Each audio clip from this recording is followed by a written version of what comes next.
అయితే ఈ వారం 14th వీక్ మొత్తం టాస్క్‌లన్నీ చూసాక మీ సపోర్ట్ ఎవరు చేస్తున్నారు కిందన కామెంట్ చేయండి. నాకు తెలిసి నేనైతే సంజన గారికి సపోర్ట్ చేస్తాననమాట. ఎందుకంటే సంజన గారు లీస్ట్‌లో ఉండేవారనమాట. ఎవ్వరు ఒక 1,00,000 ఏంటి ఒక 50,000 కూడా ఇవ్వలేదు సంజన గారిని.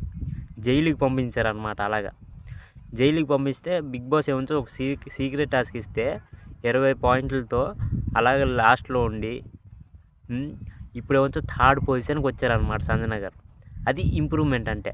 అది కూడా ఇంకా జీరో క్యాష్ ఉన్నప్పుడు సుమనన్న అవుట్ అయిపోవడం ఏంటి, సంజన గారికి 50,000 ఇవ్వడం ఏంటి, సంజన గారు టాప్ 3కి రావడం ఏంటి, భరణి గారు కూడా అవుట్ అయిపోవడం ఏంటి, డిమోన్ పవన్ కూడా అవుట్ అయిపోయాడు, ఇంక సుమనన్న కూడా అవుట్ అయిపోయారు. ఇక్కడ ముగ్గురు ఇమాన్యుయల్, తనుజ ఇంకా సంజన గారు టాప్ 3లో ఉన్నారనమాట.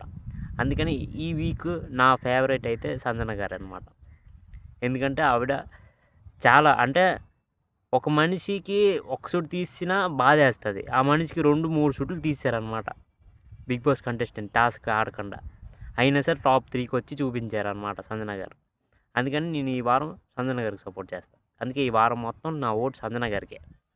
ఎందుకంటే ఈ వారం ఎవరు నా ఫేవరెట్ అనే కంటెస్టెంట్ ఎవరు లేరనమాట. ప్రతి వారం ఒక వారం చూస్తాను, ఆ వారంలో ఎవరు పర్ఫార్మెన్స్ బాగుందో వాళ్ళకే ఓటు. అది